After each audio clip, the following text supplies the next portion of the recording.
भूख प्यास से व्याकुल घर आए तो महल के आंगन की व्यवस्था देखकर विचलित हो उठे। किसी बच्चे ने मल त्याग किया हुआ है तो किसी का नाक बह रहा है। ये सब देख वो अपनी भाभी से बोले, क्या आप में थोड़ा सा भी सलीका नहीं है? नमस्कार दोस्तों, आपका मेरे चैनल में एक बार फिर से स्वागत है। दोस्तों, आज हम एक अनोखी कहानी सुनेंगे जिसमें रानी की 4 शर्तें हैं। जो रानी को 4 बार खुश करेगा वही उनका राजकुमार बन जाएगा।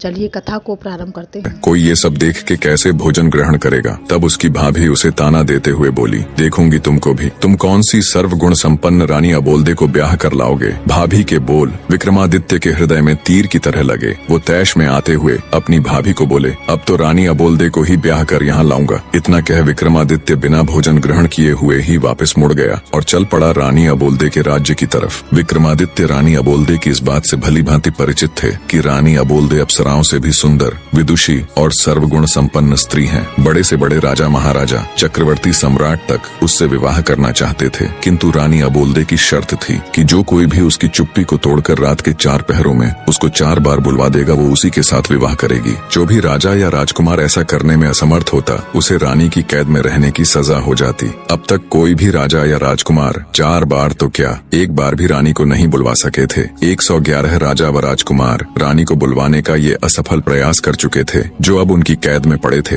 रानी अबोल्दे ने अपने महल के सामने एक बड़ा ढोल रखवा रखा था। जो कोई भी राजा या राजकुमार रानी से विवाह करने का इच्छुक होता, उसे डंके की चोट मार उस ढोल को बजाकर आगाज करना होता था। राजा विक्रमादित्य ने चलते चलते एक योजना बनाई। उसके पास 4 ऐसे अदृश्य वीर थे जो उनके हर हुक्म को मानते थे। राजा विक्रमादित्य उन वीरों के साथ शाम होने से पहले ही रानी अबोल्दे के महल के सामने पहुंच गया और डंका उठा, जोर से ढोल पर दे मारा। ढोल की आवाज सुनकर रानी ने अपने सेवकों को आदेश दिया, ढोल बजाने वाले को आदर सहित अतिथि गृह में ले जाए और उचित सत्कार किया जाए। रात का पहला पहर शुरू होने से पहले ही रानी अबोल्दे 16 श्रृंगार कर अपने महल में पलंग पर बैठ गई और सेवकों को आदेश दिया कि राजा विक्रमादित्य को उनके समक्ष लाया जाए। राजा विक्रमादित्य सेवकों के आग्रह पर रानी अबोल्दे के महल में आ गए और अपनी योजना के अनुसार अपने 4 अदृश्य वीरों को उनके अति सूक्ष्म रूप में अलग अलग स्थानों पर बैठा दिया। एक को रानी के पलंग के पास, दूसरे को रानी के मटके के पास, तीसरे को रानी की खिड़की के पास और चौथे को रानी के हार के पास बैठा दिया और वो खुद भी रानी के समक्ष एक काठ की कुर्सी पर बैठ गए। उन्होंने रानी से बातचीत करने का प्रयास किया, पर रानी अबोल्दे ने कोई जवाब नहीं दिया। वो तो उनके सामने ऐसे बैठ गई जैसे कोई पत्थर की मूर्त हो। तब राजा विक्रमादित्य ने रानी के पलंग की तरफ देखते हुए कहा, अरे भाई रानी के पलंग, रानी तो बोलेगी नहीं, अब तू ही कह कुछ बात जिससे कटे रात। राजा की बात सुन रानी के पलंग पर बैठा उसका वीर बोला, महाराज मेरे में इतना दिमाग कहाँ कि आपको कुछ कह सुनाऊं? हाँ, अगर आप कुछ सुनाएंगे तो हुंकारा जरूर भर दूंगा।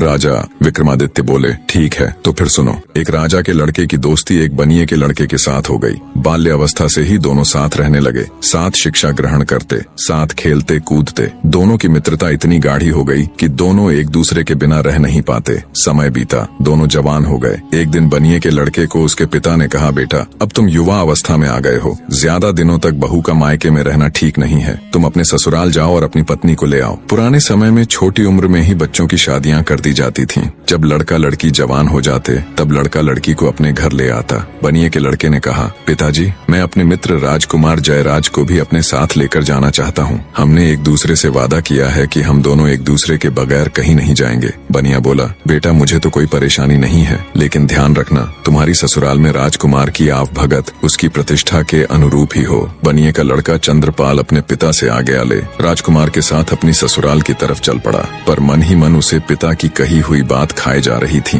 कि राजकुमार की खातिरदारी उसकी प्रतिष्ठा के अनुरूप न हुई तो कहीं उसे बुरा न लग जाए। रास्ते में एक देवी का मंदिर पड़ता था। मान्यता थी कि वहाँ जो कोई कुछ भी मांगता उसकी मुराद पूरी हो जाती। बनिया और राजकुमार भी जब मंदिर के सामने पहुँचे तो वो भी मंदिर में देवी दर्शन के लिए चले गए। चंद्रपाल ने मन ही मन हाथ जोड़ देवी से प्रार्थना की, हे देवी मेरे लिए मेरे मित्र से बढ़कर कुछ भी नहीं है। मेरी ससुराल में उसकी आव भगत उसकी प्रतिष्ठा के अनुरूप ही हुई तो वापस लौटते समय मैं आपको अपना सिर भेंट कर दूंगा। दोनों चल पड़े और कुछ समय की यात्रा के बाद चंद्रपाल यानी बनिए के लड़के की ससुराल पहुंच गए। चंद्रपाल का ससुर अपने शहर का बहुत बड़ा जाना माना साहूकार था। उनके पास किसी चीज की कोई कमी नहीं थी। उन्होंने अपने दामाद और उसके मित्र की खूब अच्छे से खातिरदारी की और 15 दिनों तक उन्हें जाने नहीं दिया तथा बड़े मान सम्मान के साथ उनकी आवभगत की, जिससे चंद्रपाल और राजकुमार बहुत प्रभावित हुए। 16वें दिन चंद्रपाल के बहुत कहने पर उन्होंने बड़े आदर सत्कार सहित अपनी बेटी के साथ उनको विदा कर दिया। रास्ते में राजकुमार ने अपने मित्र के आगे उसके ससुराल वालों की बड़ी प्रशंसा की। चलते चलते जब वे देवी के मंदिर के सामने पहुँचे तो बनिए का लड़का अपनी पत्नी और मित्र को थोड़ी देर रुकने के लिए कह मंदिर के अंदर चला गया और अपनी प्रतिज्ञा अनुसार उसने अपना सिर काटकर देवी के चरणों में अर्पित कर दिया। जब बहुत देर तक वो नहीं आया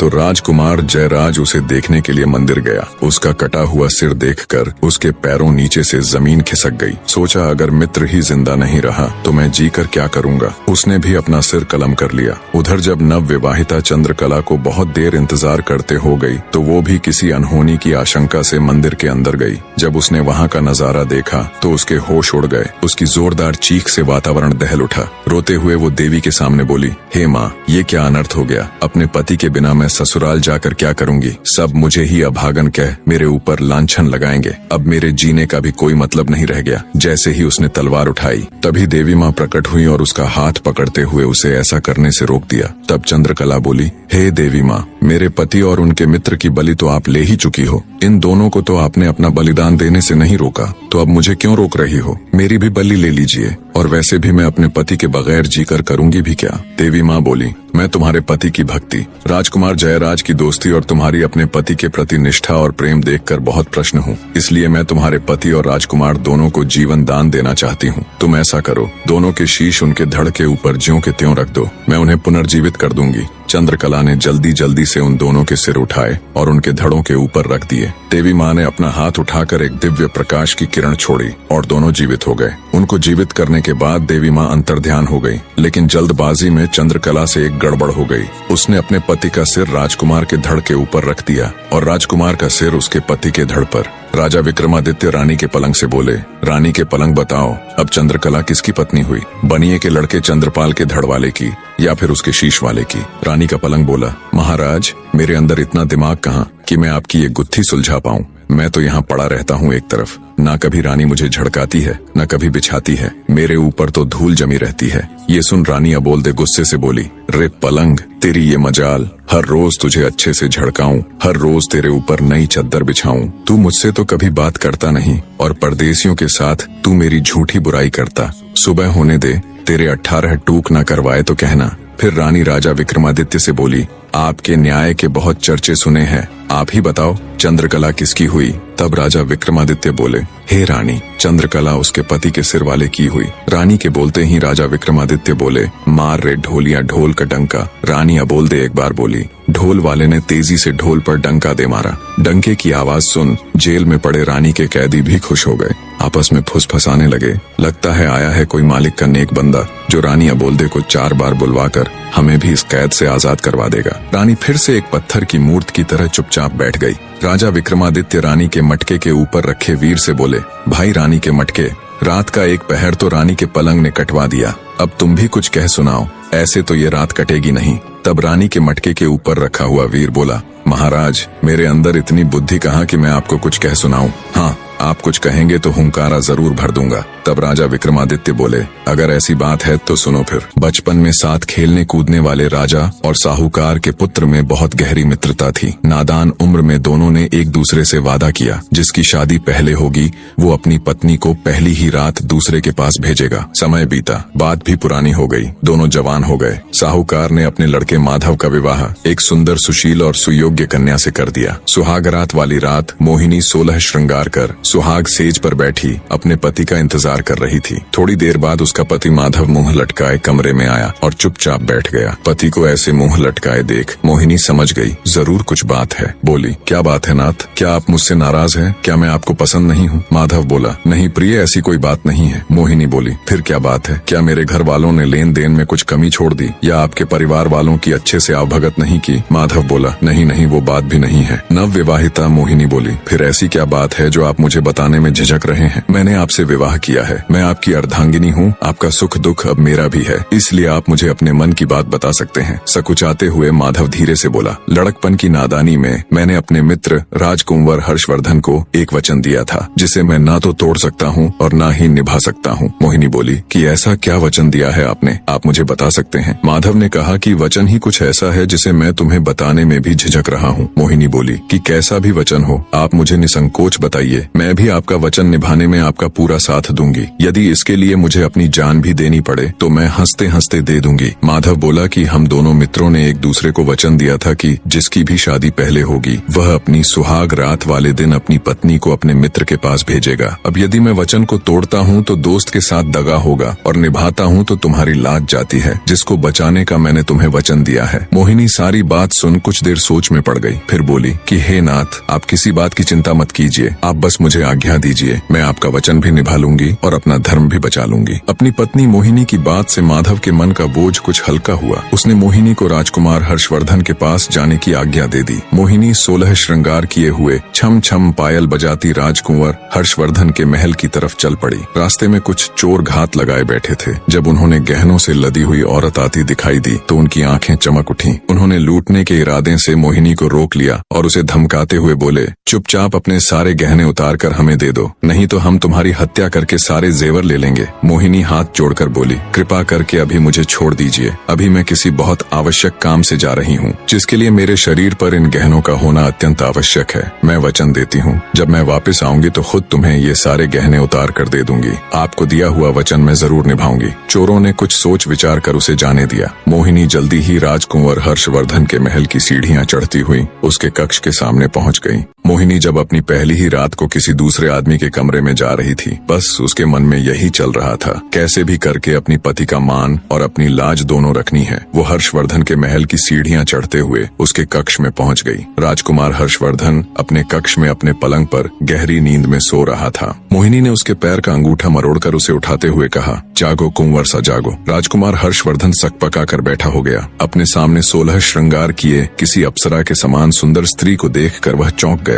लगा जैसे कोई सपना देख रहा हो। आंखों को बार बार मला तो देखा, ये सपना नहीं बल्कि हकीकत है। सच में एक सुंदर नार उसके सामने खड़ी है। उसने बड़ी विनम्रता से पूछा, हे देवी, आप कौन हैं और कहां से आई हो? इस तरह रात्रि के इस वक्त मेरे शयन कक्ष में आने का आपका प्रयोजन क्या है? तब मोहिनी ने कहा, मैं आपके मित्र माधव की नव विवाहिता पत्नी मोहिनी हूँ और उनका दिया वचन निभाने आई हूँ। हर्षवर्धन बोला, वचन? कैसा वचन? मोहिनी बोली, आपके और आपके मित्र के मध्य लड़कपन में यह तय हुआ था कि जिसकी शादी पहले होगी वह सुहागरात वाले दिन अपनी पत्नी को अपने मित्र के पास भेजेगा। बस उसी वचन को निभाने के लिए आपके मित्र माधव की आज्ञा से मैं यहाँ आपके पास आई हूँ। सब सुन राजकुमार हर्षवर्धन एक बार के लिए तो बिल्कुल सन्न रह गया। जब ध्यान किया तो सब याद कर वो बहुत शर्मिंदा हुआ। उसने हाथ जोड़कर कहा, हे देवी, मुझे माफ कर दीजिए, वो तो हमने नादानी में एक दूसरे से वादा कर दिया था। यह कोई वचन नहीं बल्कि हमारी बचपन की नादानी थी। मेरे मित्र की पत्नी तो मेरी भाभी हुई और भाभी तो माँ या बहन के समान होती है। मैं अपने बचपन की नादानी पर बहुत शर्मिंदा हूँ। मैं आज से ही आपको अपनी धर्म की बहन बनाता हूँ। इतना कहकर राजकुंवर हर्षवर्धन ने मोहिनी को चुनरी और हीरे मोतियों से भरा हुआ थाल देकर उसी समय विदा कर दिया। मोहिनी वापस अपने घर की तरफ चल पड़ी। रास्ते में वही चोर उसका इंतजार कर रहे थे। उसकी पायल की आवाज सुनकर वे रुक गए कि कहीं वह अपने साथ सिपाहियों को तो नहीं लेकर आई है। जब उन्हें इस बात की तसल्ली हो गई कि वह अकेली ही है तो उन्होंने आपस में चर्चा करते हुए कहा, अरे भाई, यह औरत तो सच में अपने वचन की पक्की है। इतने में मोहिनी उनके पास पहुंच गई। उसने राजकुमार हर्षवर्धन का दिया हीरे मोतियों का थाल भी उन्हें देते हुए कहा कि यह भी रख लीजिए, ये भी आपके भाग्य में ही था।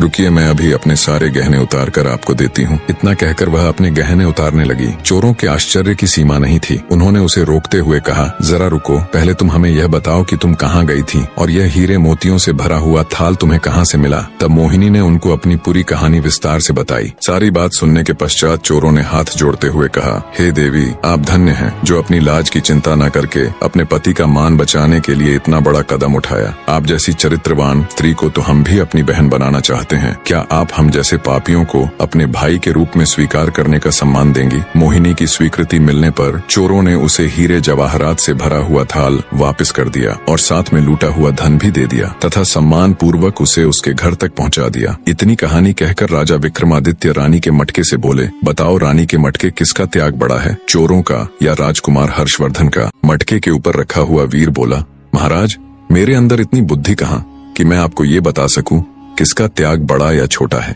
मैं तो एक साधारण सा मटका हूँ जो ऐसे ही किसी कोने में पड़ा रहता है। न तो मुझसे कोई पानी पीता है, न कोई सफाई करता है, और न ही कोई मेरा नीर बदलता है। तो महाराज मुझे माफ करे, मैं आपकी ये पहेली नहीं सुलझा पाऊंगा। मटके की बात सुन रानी अबोलदे गुस्से से तिलमिला उठी और बोली, रे मटके, तेरी ये मजाल, हर रोज तेरी सफाई करूं, हर रोज तेरा नीर बदलूं। तू मुझसे तो कभी बात करता नहीं और परदेसियों के साथ तू मेरी झूठी बुराई करता है। सुबह होने दे, तेरे 18 टूक ना करवाए तो कहना। फिर रानी राजा विक्रमादित्य से बोली, आपके तो न्याय के बहुत चर्चे सुने हैं, आप ही बताओ किसका त्याग बड़ा है। विक्रमादित्य बोले, हे रानी, राजकुमार हर्षवर्धन तो एक राजा के पुत्र थे। उनके पास किसी चीज की कमी नहीं थी, ना धन की ना औरत की। एक थाल देने से उसका भला क्या कम होगा। पर चोरों ने न केवल मोहिनी को लूटने से छोड़ दिया, बल्कि साथ साथ अपना लूटा हुआ सर्वस्व धन भी उसे दे दिया। तो चोरों का त्याग राजकुमार हर्षवर्धन से बड़ा था। राजा विक्रमादित्य की बात से पूरी तरह सहमत हो रानी एक बार फिर से सतर्क होकर बैठ गई। राजा विक्रमादित्य ने मुस्कुराते हुए कहा, मार रे ढोलिया ढोल को डंका। रानी अबोलदे दूसरी बार बोली। ढोल वाले ने तेजी से ढोल पर डंका दे मारा। रात के दूसरे पहर में दूसरी बार डंके की आवाज सुन जेल में पड़े रानी के कैदियों की खुशी का कोई ठिकाना नहीं था।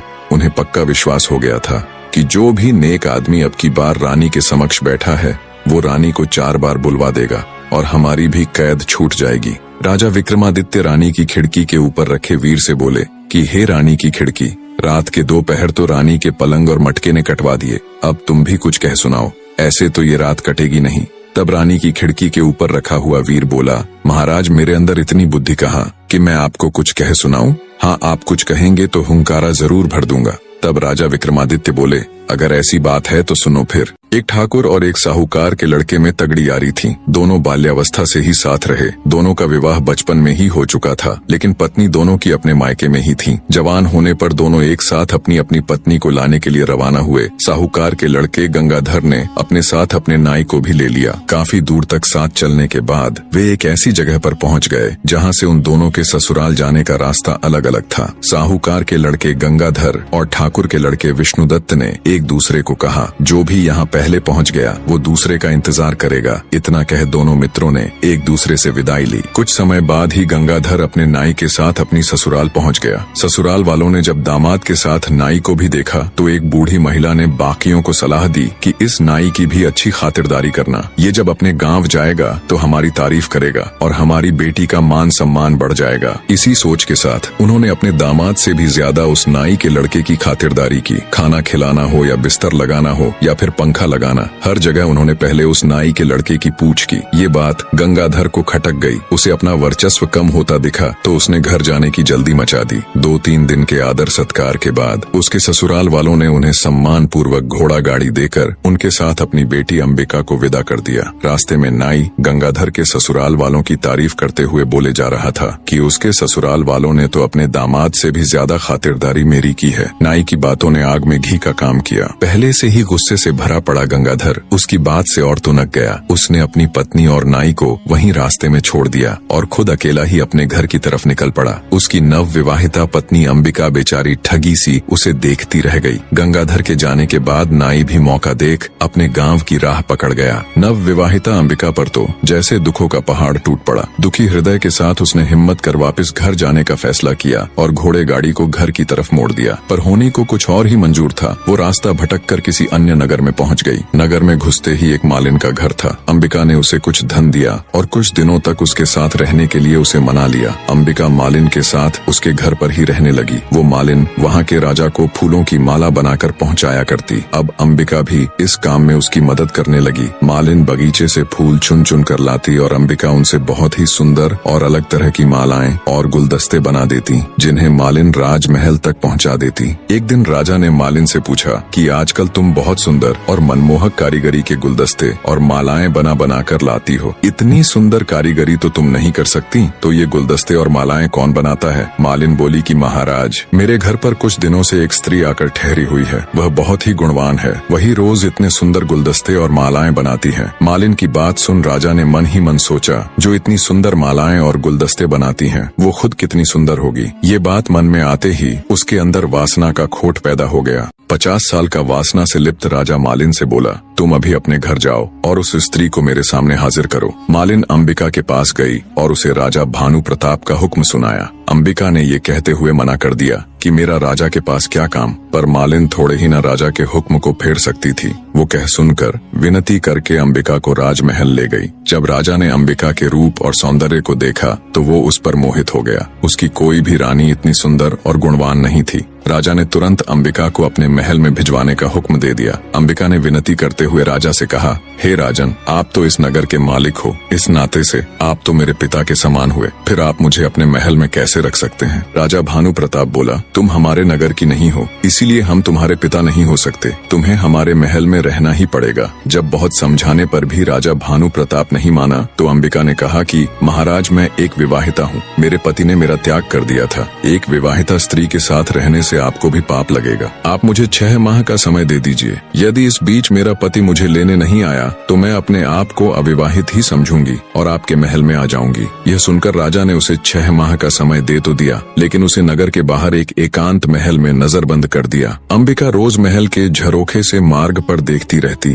कि कभी कोई भूलने से ही उसके मायके या ससुराल से उस ओर आ जाए तो वह उसके साथ अपने हाल का संदेश भिजवा सके। उधर ठाकुर विष्णुदत्त अपनी पत्नी के साथ तय की हुई जगह पर अपने दोस्त का इंतजार कर रहा था। जब गंगाधर अपनी पत्नी का परित्याग करके अकेला ही उधर पहुंचा तो उसे अकेले आते देख विष्णुदत्त बोला, अरे मित्र, तुम अकेले कैसे चले आ रहे हो? मेरी भाभी को कहाँ छोड़ आए? तब गंगाधर ने उसे सारा वाक्य कह सुनाया। सब सुन गुस्से से विष्णुदत्त उसे धिक्कारते हुए बोला, धिक्कार है मित्र, किसी और के अपराध का दंड तुमने अपनी निर्दोष पत्नी को दे दिया। यदि उसके घर वालों ने तुम्हारे नाई की खातिर तुमसे ज्यादा कर दी तो इसमें भाभी का क्या दोष था? इतनी सी बात पर क्या कोई अपनी पत्नी को छोड़ देता है? हमें अभी वापस चलकर भाभी को ले आना चाहिए। गंगाधर ने विष्णुदत्त की बात मान ली। विष्णुदत्त ने अपनी पत्नी को पास ही एक गांव में ठहरा दिया और स्वयं गंगाधर के साथ उसकी पत्नी अंबिका को लाने के लिए निकल पड़ा। गंगाधर ने अपनी ससुराल में लोगों से पता किया तो उसे मालूम हुआ कि उसकी पत्नी अपने मायके नहीं पहुंची थी। ससुराल में ना जाकर वो वहीं से विष्णुदत्त के साथ अंबिका की तलाश में निकल पड़ा। ढूंढते ढूंढते वे दोनों भी उसी नगर में पहुंच गए। अंबिका ने जब महल के झरोखे से उन्हें आते देखा तो तुरंत उसने अपने पति को पहचान लिया और महल के सेवकों से कहकर उन्हें महल में बुला लिया। महल में पहुंचने पर विष्णुदत्त ने अंबिका को अपना परिचय दिया और कहा, भाभी, मेरे मित्र से गुस्से में आपको छोड़ने का अपराध हो गया। वह अपनी करनी पर शर्मिंदा है। अब आप भी बीती बातें भूल जाओ और हमारे साथ अपने घर चलो। गंगाधर ने भी अंबिका से माफी मांगी और चलने के लिए कहा। तब अंबिका ने उन दोनों को अपने साथ घटी सारी बातें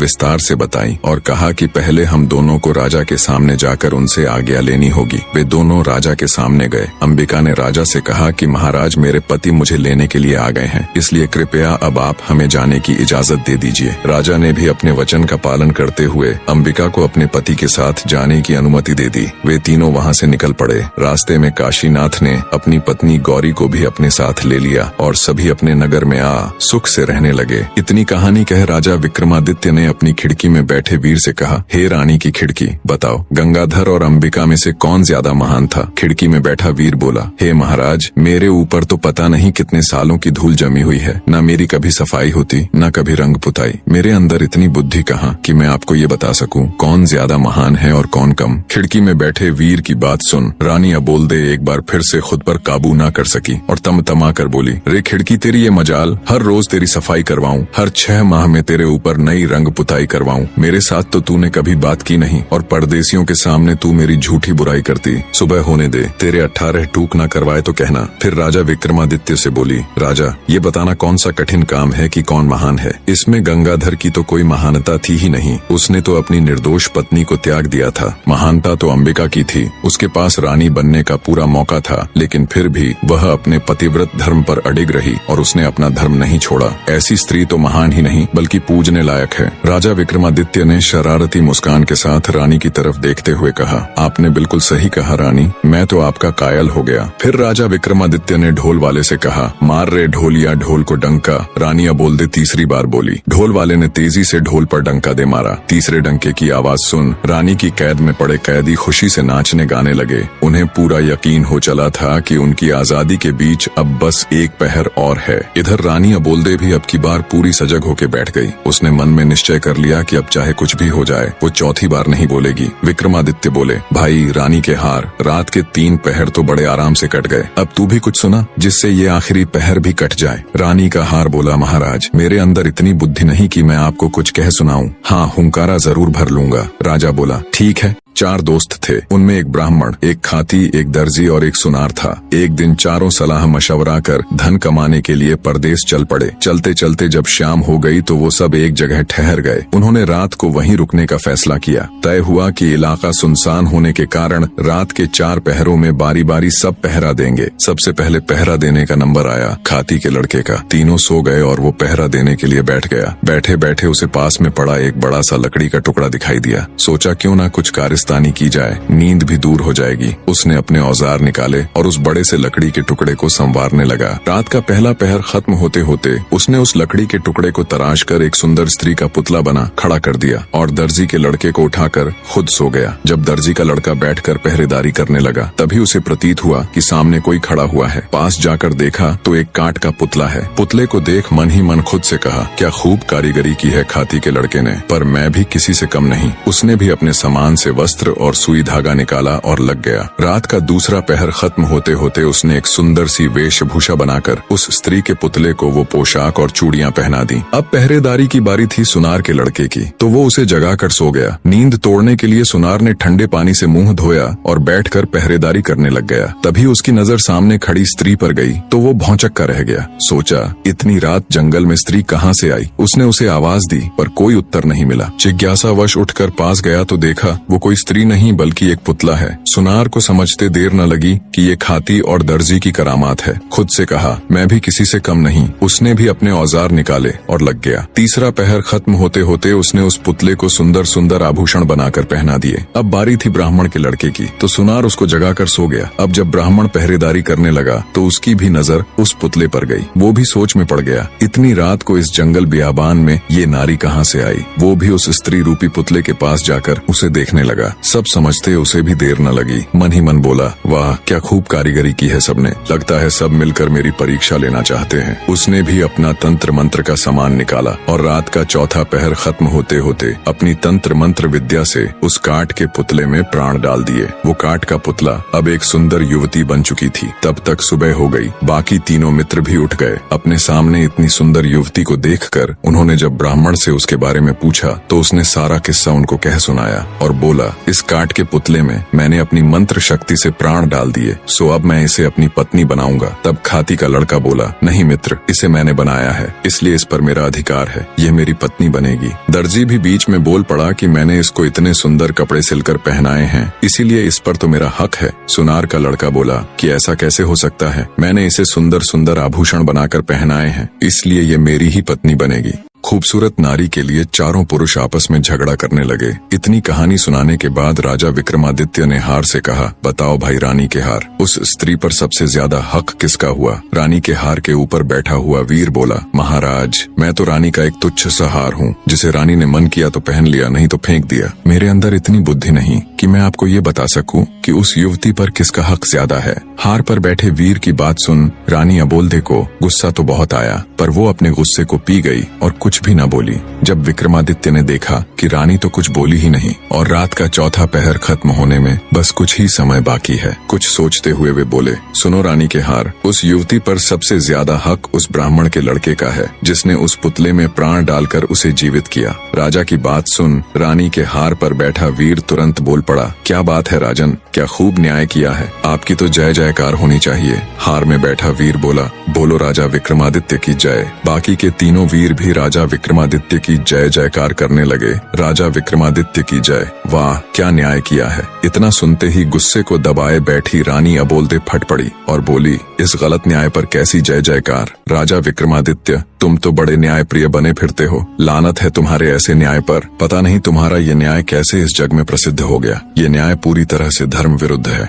आगे रानी अबोलदे बोली, ब्राह्मण ने उस पुतले में प्राण डाले थे, अर्थात एक तरह से उसने उसे जन्म दिया, इस तरह से तो वह उसका पिता हुआ। तो एक पिता अपनी पुत्री से विवाह करें, इससे बड़ा नीच कर्म और क्या हो सकता है। धर्म के अनुसार कोई भी स्त्री केवल उसी की पत्नी हो सकती है जो उसको चूड़ियां पहनाता है, और पुतली को चूड़ियां दर्जी के लड़के ने पहनाई थी, तो धर्मानुसार वो युवती उसी की पत्नी हुई। रानी की सारी बात सुन राजा विक्रमादित्य ने शरारत से हंसते हुए रानी अबोलते की तरफ देखते हुए कहा, वाह वाह, बहुत खूब रानी, आपने तो बिल्कुल धर्मोचित न्याय किया है। उस युवती का पति वो दर्जी ही हो सकता है। और माफ करे रानी साहिबा, आप 4 बार बोल चुकी हैं, तो आपका पति तो केवल मैं ही हो सकता हूँ। अब तो बस चलने की तैयारी करो। राजा विक्रमादित्य की बात सुन रानी अबोलदे ने शर्मा कर अपनी आंखें झुका ली। राजा विक्रमादित्य हर्षोत्साहित हो बोला, मार रे ढोलिया ढोल को डंका। रानी अबोलदे चौथी बार बोली। ढोलिये ने डंका उठा ढोल पर दे मारा। रानी अबोलदे ने वायदे के अनुसार उसकी कैद में बंद सभी राजाओं और राजकुमारों को सम्मान सहित उनका राजपाट लौटाते हुए उनको मुक्त कर दिया। बड़े धूमधाम से रानी अबोलदे की शादी राजा विक्रमादित्य के साथ हो गई।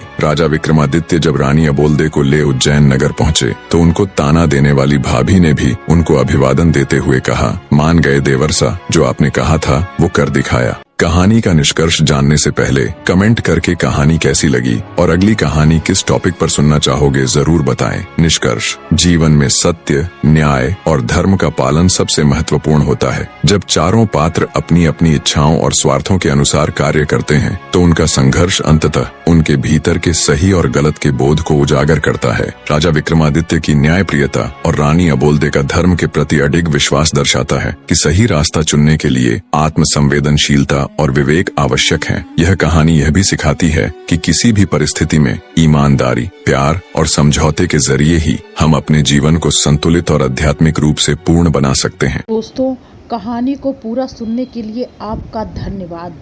दोस्तों, अगर यह कहानी आपको अच्छी लगी हो तो हमारे चैनल को सब्सक्राइब करना बिल्कुल मत भूलिएगा। और अगर आपको ऐसी ही वीडियो देखनी है या कथाएं सुननी है तो फिर हमारे चैनल द सपना स्टोरीज को सब्सक्राइब करना बिल्कुल मत भूलें। साथ ही बेल आइकन प्रेस करें ताकि हमारे द्वारा लाई गई वीडियो आप तक तुरंत पहुंच सके। राधे राधे, जय श्री श्याम।